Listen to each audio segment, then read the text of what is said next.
Hey everyone, this is Pleasure from Sorcerers Quest. I'm going to show you the character Gump or graphic because it is unique to SQ and you've probably never seen it before. A lot of useful stuff goes on in the character Gump, so it's worthwhile you knowing what is going on.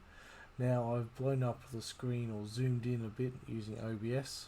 Hopefully it doesn't look too bad, but you should be able to see what is going on. So I clicked on the character on my paper doll here, and we have this Gump that's come up.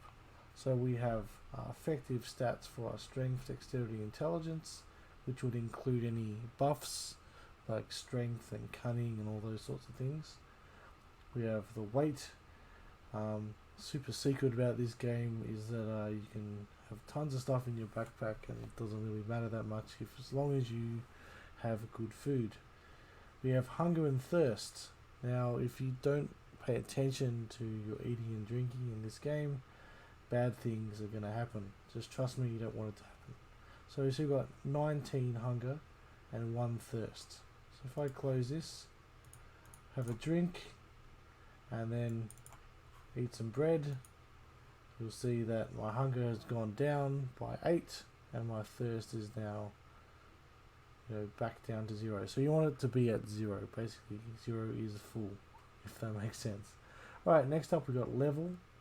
Now the higher your level, the higher level NPCs you'll need to kill in order to get experience points or XP. So if I go down here and we have a look, I'm level 32. This headless one is level 10. If I go and bash him up, he is too low level to give me any experience. Right, back to the character menu. So as you can see here, XP available. This is my third character, so I can spend my XP on some stats. So if it was my second character, it would be 125 XP, and if it was my first character, it would be 100 XP. So I click this little button here, and I would like to gain some strength, and my strength goes up by 0.4. So it's important that you make sure that whenever you get enough XP to level up, it's sort of a level up, to stat up I guess, you want to go and use it. And there's some other useful stuff here. You want to pay attention to this last line. I will currently not lose skills at my next death. If I do die and then I die again, then I would lose skills. It's something to pay attention to. You don't want it to happen to you. Right, we have this menu here on the left. So that was stats. This is all my crafts, and you can see there's a button if there is an active for that ability. Skill. You've got your fighting stuff, your resource stuff, your magic stuff. So I could, for instance, try to meditate. I can't because I'm in ring mail and wearing weapons and stuff like that, but that would be how I would do it. Or I could try and hide, except that I'm mounted and I don't have a ring of riding. You get the idea. I use the skill in here if I want to. So you have all your skills in here. Now the other tabs at the top lead to other stuff that you can do. Preferences we'll get to in a moment, same with links. We'll start with player data. So this is any clan information, virtue information, for instance how many guard quests I've done, what my virtue is. So about I forget the exact number, but above a certain amount, 100 or something, you become the honourable,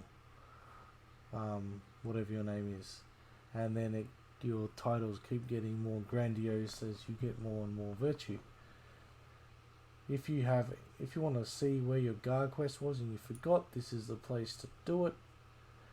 Sorcerer, any sorcerer's quests you have going on. I haven't even been to sorcerer yet as this character, so there's nothing happening there. Specializations is when you go to law later on in the game. You specialize in up to 4 skills. This is my crafting character. He's skilled in blacksmithing, carpentry, tailoring, and mining. Spell levels is something that is related to some sorcerer's quest rewards you can get. so you can become more of a durable character and, you know, output more damage with all of these things. Bulk orders if you're doing any of them, lost items if you're doing any of them, and your total online time and so on. Preferences. This is where you can set a lot of stuff. I could change my password, set my email address, which you should set.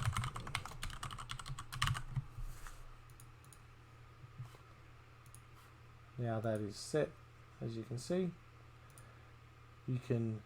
There's some crafting options for auto looping the scrolls and suppressing the inscription message whenever you make a scroll. When you say sell bag and target a bag at a vendor, then these are the things that you customize basically what you want to sell. So if you want to have gems for stuff and you want hides, for example, I've unticked them because I want to keep them. Same with any logs and so on. I want to keep those, and I want to keep any arrows and bolts and not sell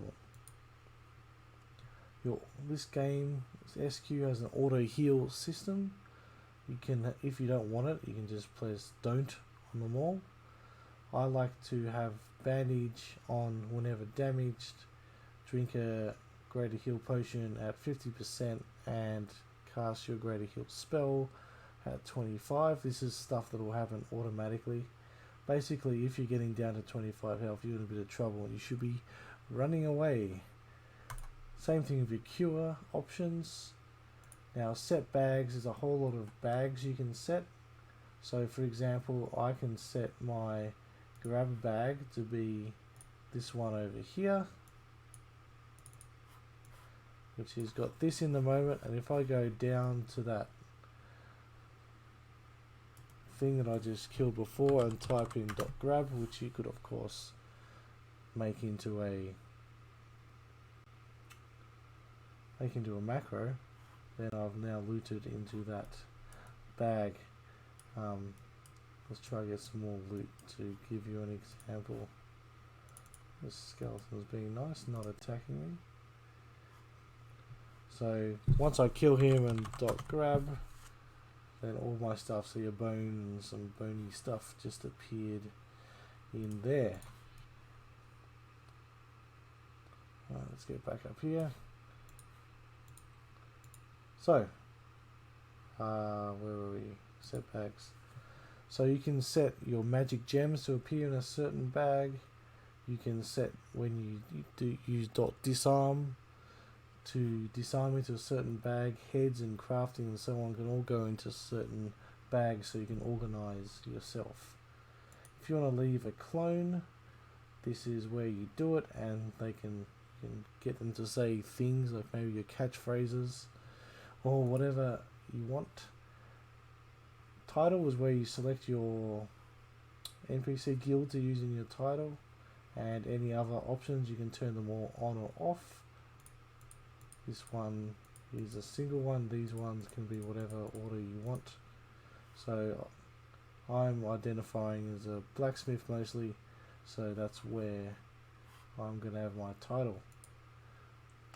These some more options. I like to have this on and have attacker and defender damage options set, so that I can see how much damage I do and how much damage I receive. Read through all of this at your own leisure. Now, there's some useful stuff here in links.